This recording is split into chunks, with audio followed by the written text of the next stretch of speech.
Estás viendo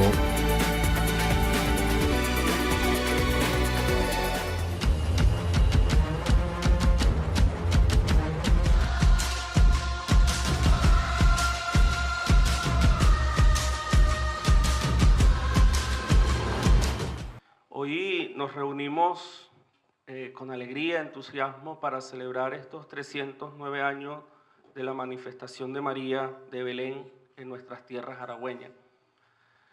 La devoción a la Virgen de Belén, lógicamente, nace en Belén de Judá, cuando el Señor, en su infinita misericordia, nace en este pueblito de la Palestina. Belén significa, o el nombre propio de Belén significa casa del pan. Eso es lo que significa Belén, casa del pan. Y es hermoso porque María, a su vez, nos trae a nosotros aquel que en el Evangelio de Juan va a decir: yo soy el pan de la vida, yo soy el pan que ha bajado del cielo. Esta devoción a la Virgen de Belén cruza frontera, y mucho antes de que quizás le colocáramos el nombre de Belén a esta reliquia que fue encontrada aquí en San Mateo, ya en muchas otras partes del mundo a la Virgen Santísima se le había dado este título. Recuerdo siempre mi tesis de grado de teología fue sobre la Virgen de Belén. Y recuerdo que cuando empecé a investigar sobre esta advocación, este título de la Virgen, me pude encontrar con muchas personas que, bendito sea Dios, y me enviaron información de otros lados, que decían que en Puerto Rico se le rinde una veneración y devoción muy grande a la Virgen de Belén, con una imagen muy característica y muy hermosa. No es como quizás la vemos nosotros en nuestro pueblo, sino esta imagen de la Virgen consta de que ella está amamantando al niño Jesús. Para mucha gente ha causado escándalo, ¿no? Esta imagen de ver a la Santísima Virgen con un seno afuera, amamantando al niño, pero yo les decía que eso es lo más hermoso y la expresión más grande de una madre, ¿no? Entonces, desde allí ya se empieza a tener devoción a esta advocación de la Virgen, o a la Virgen bajo este título de Belén. En Colombia, propiamente en Cúcuta, también se tiene una devoción muy grande a la Virgen bajo este título. Se dice también que no solamente Simón Bolívar veneraba a la Virgen de Belén aquí en San Mateo, sino que en las gestas libertarias, cuando iba por Cúcuta, también entraba a rezar donde la Virgen de Belén allá. Entonces, primero hay que ver que es una devoción muy extendida, como les digo, nace desde la cueva de Belén y se extiende a todas partes del mundo. Como bien sabemos la historia, un 26 de noviembre, muy temprano, el indio Tomás Purino sale a hacer sus faenas, pues a cortar leña para quizás los oficios de la casa, el fogón, las cosas de la casa. Y como nos cuenta también la historia, empieza a cortar un tronco y se le empieza a mover la tierra, ¿no? Se le empieza a mover el piso. Y como decía yo hace rato en la misa, no es hasta que está su esposa con él, no fue una manifestación solamente al indio Tomás Purino, sino que estaba su esposa con él. Es decir, lo importante de la cuestión de la vida familiar. La Virgen aquí no dijo ningún mensaje, no dijo nada, pero nada más con el gesto de que estén unos esposos allí, ya nos viene a decir algo, ya viene a decir algo en concreto. Es decir, la importancia de la familia, la importancia de la realidad familiar. Y así también, como decía hace rato en la misa, en la antigüedad, hoy la iglesia celebraba era el matrimonio de José y María. Esa era la fiesta que se celebraba hoy en otros tiempos, que se le llaman los desposorios de José y María. Por algo, Dios en su divina providencia quiso que la Santísima Virgen se manifestara en este pueblo frente a una familia, y justamente cuando se celebraba litúrgicamente esta fiesta del matrimonio de José y María. No sabemos si el indio los indios Inés y Purino tenían hijos, quizás sí. La historia no nos lo relata, no nos dice si tenían hijos, pero yo me imagino que sí. De paso, que el indio Purino era catequista. Él ayudaba en la catequesis, en la doctrina de la parroquia. Por eso es que yo al padre José Ramón le decía, con un vitral que está en la parroquia, ese vitral está malo.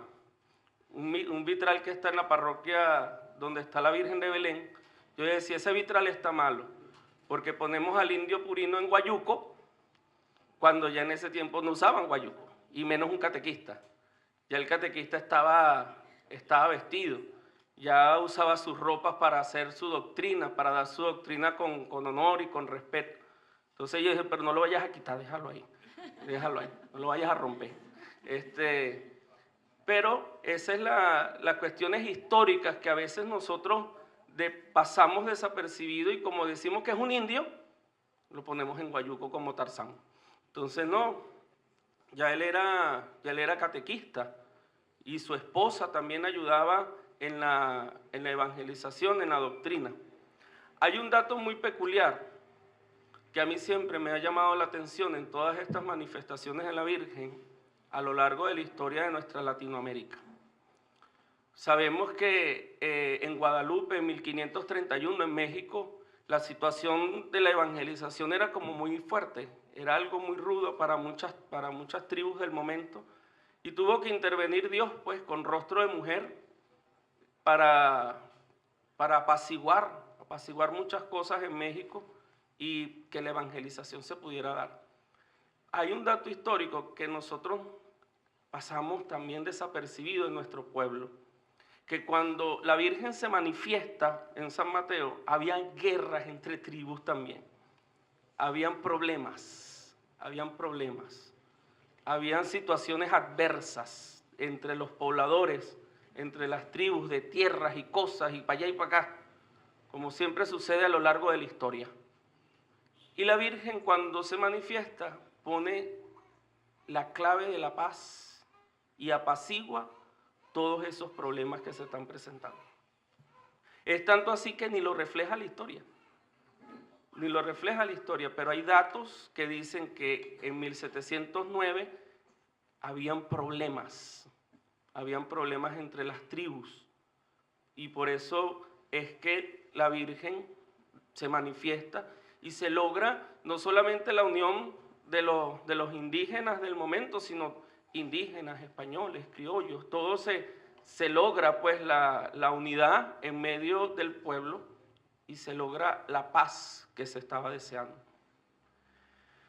Transcurre el tiempo, todos sabemos muy bien que la Virgen estuvo un tiempo en la casa, en la chocita pues de Purino y de su esposa. 13 o 15 días después de tanta insistencia del párroco, porque el párroco tuvo que insistir mucho para que la Virgen fuera trasladada pues, a la iglesia. La Virgen fuera trasladada, no se quedara allí para una veneración más pública, un reconocimiento más público.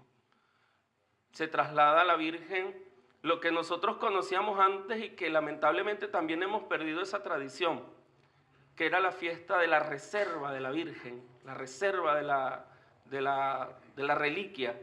Eso se hacía el 8 de diciembre, se hacía propiamente la reserva de la Virgen. Fue propiamente el día que se trasladó de la choza a la iglesia la reliquia de la Virgen de Belén. Y por eso en otros tiempos, no es que yo sea tan viejo, pero yo recuerdo que se hacía la misa solemne de la reserva de la reliquia de la Virgen de Belén, el 8 de diciembre. Entonces, ese día se traslada y todos sabemos que el párroco del momento guarda la reliquia en el sagrario para el día siguiente celebrar la misa y ocurre este primer portento en la reliquia de la Virgen de Belén, que es su cambio, su transformación. No es como la conocemos ahora, no era en ese momento como la conocemos ahora. Era de color plomizo, color plateada.